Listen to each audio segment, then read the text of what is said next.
I unalived an elderly man in front of his wife and basically his entire family. Forgive me for any misspellings or format, I'm trying to do this on my phone. I haven't talked about this to anyone, even though it's been years, even my closest of friends, minus the ones that were there. One night when I was in college I was driving to get some liquor for a party my fraternity was supposed to throw the following night. I was taking a street I was very familiar with to get back to my house. It was dark but the street was lit with street lamps.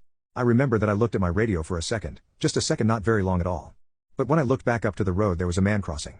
I didn't have any time to react, by the time I saw him he had already hit the good of my car and bounced off the side. I remember screaming and hitting the brakes, and the wash of horror of what had just happened. I'll admit I had thought about speeding away, but I pulled over to the side and ran out of my car to check on this guy.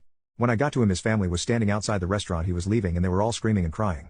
He is laying on the side of the road with blood coming out his nose and mouth. Two other men were standing with him trying to see if he was all right and calling 911. All I could say was I didn't see him. I was frantic by the time it had said and what I had done.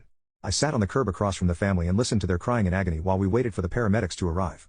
I sat there and sobbed while the paramedics took him away in an ambulance. I don't believe I've ever cried so hard and for so long. The worst part about all of it and what still kills me today was that his wife came over to me while I was distraught on that curb, sat next to me, placed her hand on my shoulder and said I was married to him for almost 50 years. We had a good life. Then she hugged me and said that she forgave me. After everything was said and done. It was ruled that it was an accident. I wasn't charged with anything and I had one of my friends pick me up from the police station. I went down a dark path the years after that. I drank heavily, dropped out of college in my senior year, and had to move back in with my mother and father because I couldn't hold on to a job. Even tried to unalive myself with pills. It was a hard road to recovery, which I feel I'm not fully recovered from nor do I feel I ever will be the same. But eventually I got my life back in order. Joined up with the Navy and saw a bit of the world, and now I'm on track to go back to college and hopefully finish what I started there.